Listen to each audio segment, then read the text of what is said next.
We can't apply 2024 sensibilities to creations from 20, 30, 40, or 100 years ago.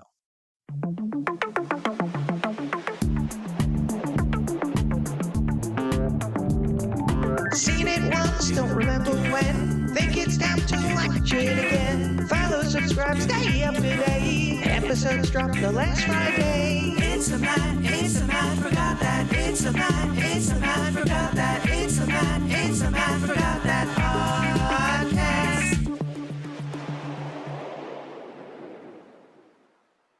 And welcome to the Matt Forgot That podcast, the place to recollect and reminisce.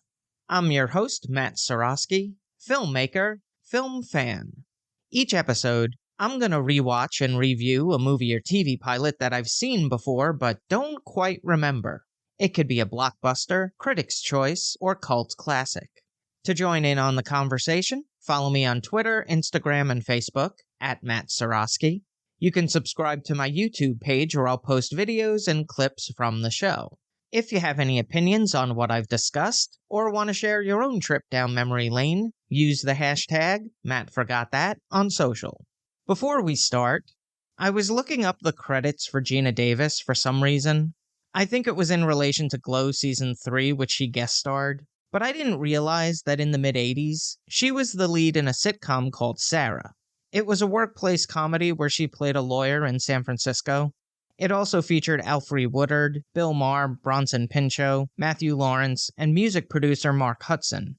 It got me to thinking about other movie stars who appeared in TV series before their big break. And apparently, there are a lot of articles written about it. We'll start with Zac Efron. He appeared in a family drama called Summerland with Lori Loughlin and Jesse McCartney. Now, despite those humble beginnings, I thought he would have been nominated for the Iron Claw. That really was a stellar performance by him. Maybe that's my wrestling bias.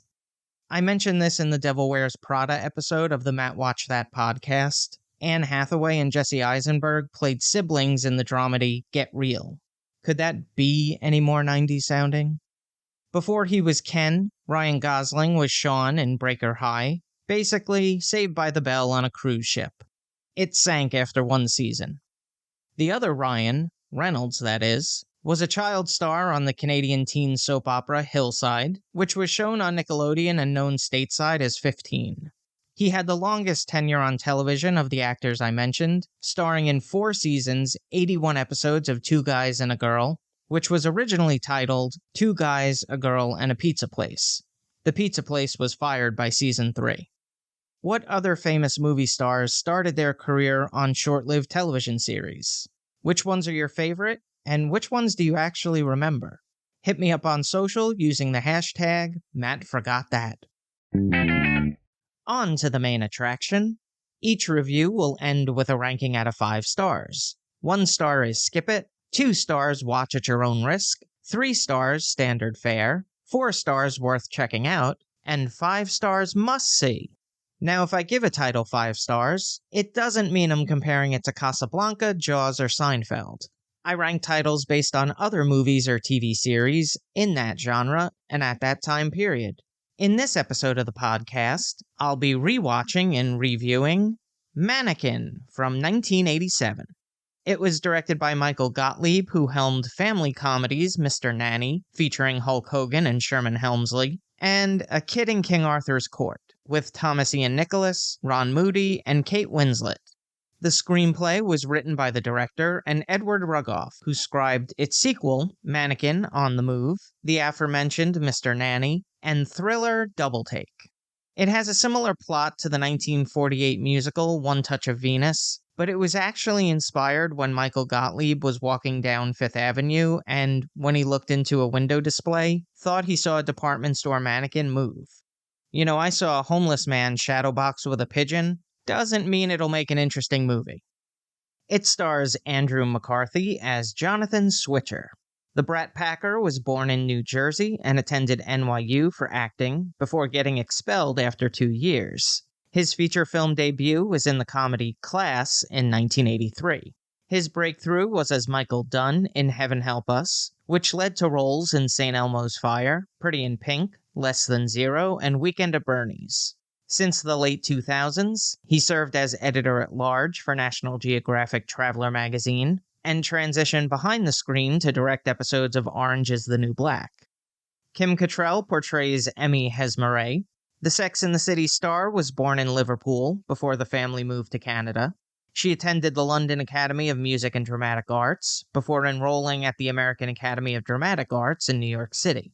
Upon graduation, she was signed to a 5-picture deal with Otto Preminger and made her feature film debut in Rosebud.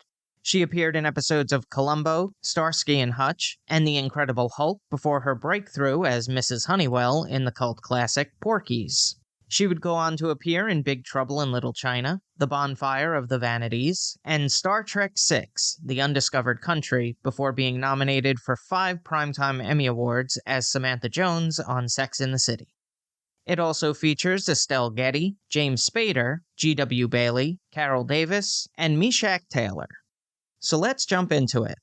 This is what I remember. The premise. I believe it's about a mannequin that comes to life, right? Pretty simple. I guess we'll see. The song, Nothing's Gonna Stop Us Now by Starship, one of the more endearing hits of the 80s. And the iconic movie poster. Now, I do assume that there's a scene or two of Andrew McCarthy riding around on a motorcycle. Now I'm heading off to rewatch the movie.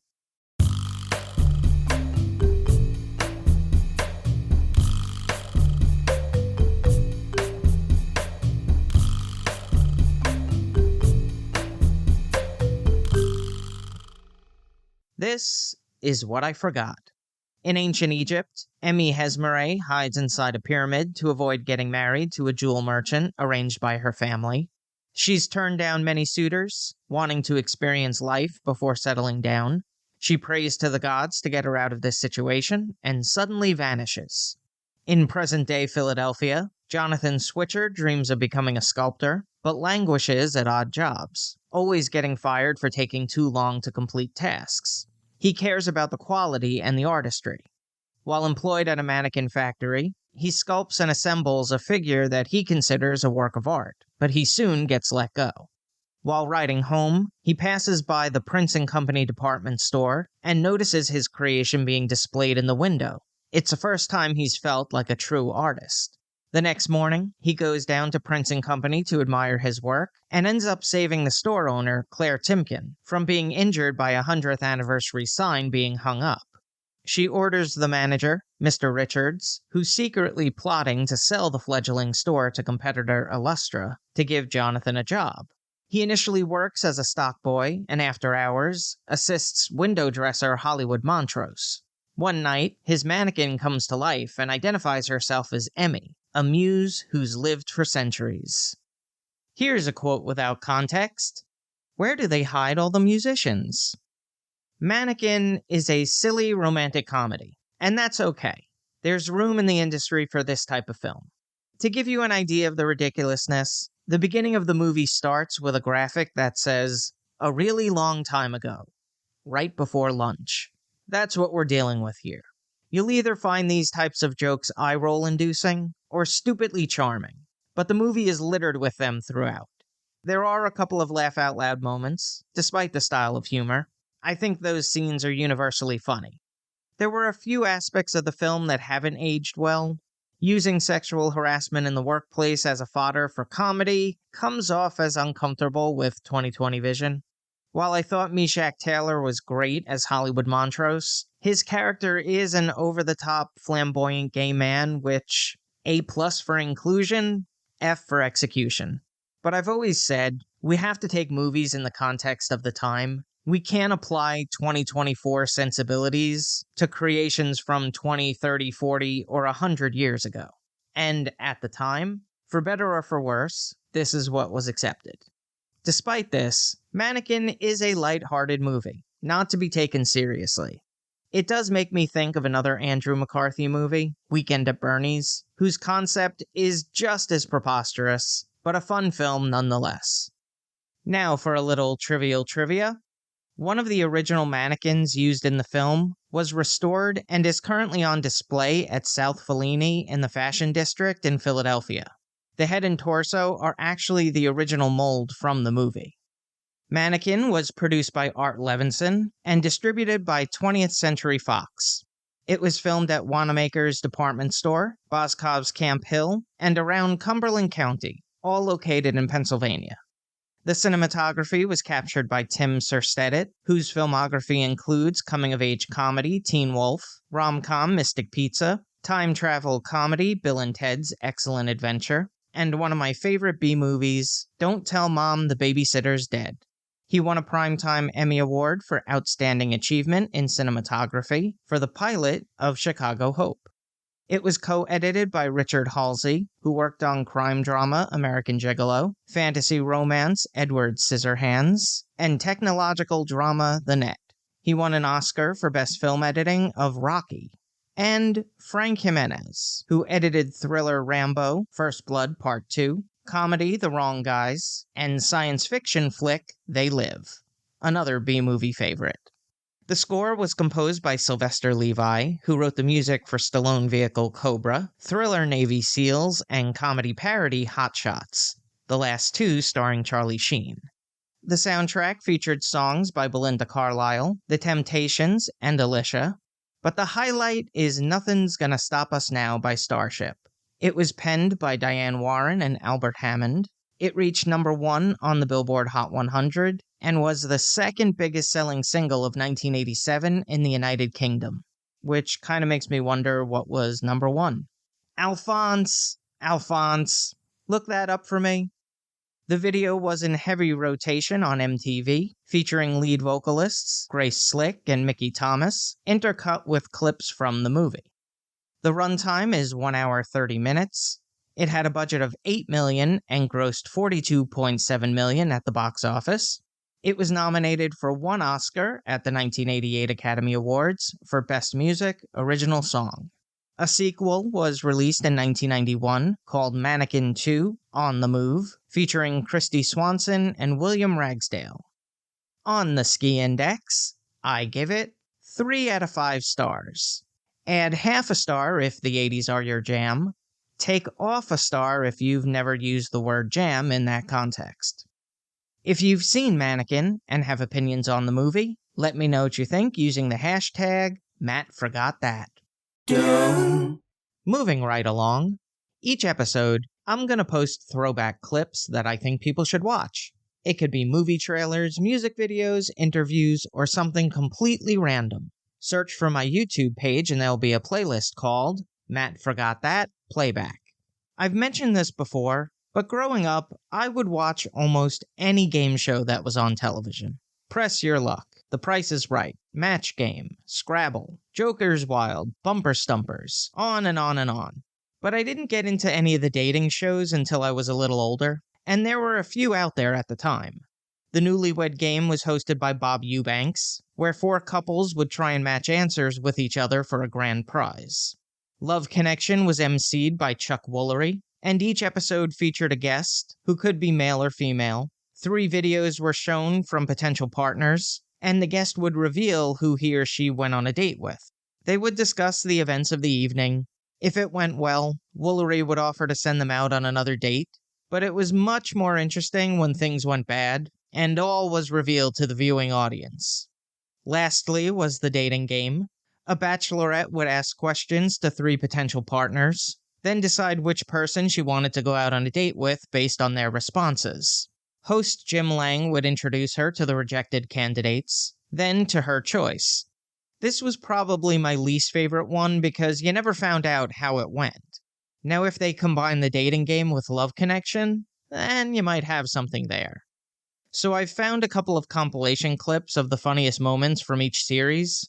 I've also included a parody of the dating game, which was featured on In Living Color. While the sketch is pretty funny, the ending makes it because none of the actors knew what Wanda looked like, so their reactions are genuine. They're all available in the Matt Forgot That Playback playlist on YouTube. Check it out. Now it's time for the recommendation. Yes, that's the word recommendation with Matt in the middle. I'm going to end each podcast with my own recommendation of a nostalgic movie or TV series. Today I'm talking about Kansas City Bomber. I just discovered this beauty recently, and I can't get enough of it. Last season on the Matt Forgot That podcast, I talked about my fondness for two roller derby shows that aired in the early 90s and early aughts, Roller Games and Roller Jam. It was basically wrestling on skates, with good guys and bad guys, over-the-top characters, and melodramatic storylines more suitable for a daytime soap. But I think I found where it got its inspiration from. Kansas City Bomber was released in 1972, and looks it. It could have been called Mullets and Mustaches. It tells the story of Casey Carr, a single mother and roller derby queen, who gets traded from the Kansas City Bombers to the Portland Loggers in Oregon, uprooting the lives of her family. It stars Raquel Welch in the title role. Her breakthrough was in the fantasy comedy 1 Million Years BC, where her outfit consisted of a deerskin loincloth and, overnight, she became a pinup girl. She appeared in the rom-com Bedazzled, alongside Peter Cook and Dudley Moore. This led to the role of Maria Stoner in Bolero. By the 1970s, she was dubbed Most Desirable Woman by Playboy, but she desired to be taken seriously as an actor, and earned the lead in Western Hanny Calder. She would go on to appear in Mother Jugs and Speed, TV special Raquel, TV movies The Legend of Walks Far Woman, and Right to Die, and episodes of Seinfeld, Spin City, American Family, and 8 Simple Rules. It also features Jodie Foster as her daughter Rita. This was her second big screen film behind family flick Napoleon and Samantha. Her son Walt is portrayed by Stephen Manley, who's best known for playing young Spock in Star Trek III: The Search for Spock. If you're familiar with the roller derby scene, you'll spot some familiar faces: Judy Arnold, Sally Vega, John Hall, and Patty Moo Moo Cavan. The plot is straightforward, and it could have used more behind-the-scenes drama, but the roller derby scenes are entertaining enough. I like that they shot those scenes very naturalistic and gritty. That's how this version of the faux sport is supposed to be presented. Raquel Welch did suffer a broken wrist, which shut down production for several weeks. It doesn't have the poignancy or depth of The Wrestler, and it's less upbeat than the modern portrayal in Whip It, but it's not without its merits. Helena Kalyaniotes was nominated for a Golden Globe as Best Actress in a Supporting Role for this movie. So let me know what you think. Where does this movie fall among the pantheon of sports flicks? That's all for this edition of Matt Forgot That. Thanks for listening to me reminisce. You can follow me on Twitter, Instagram, and Facebook at Matt Seroski. You can subscribe to my YouTube page where I'll post videos and clips from the show.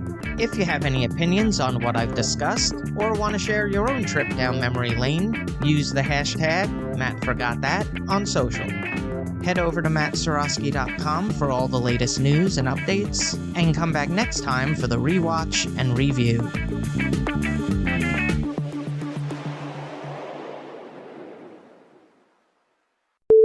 In ancient Egypt. The screenplay was written by the director and Edward Rugoff, who subscribed. Thriller Navy SEALs, and comedy parody Hot Shots. The last two both starred Charlie Sheen. Charlie.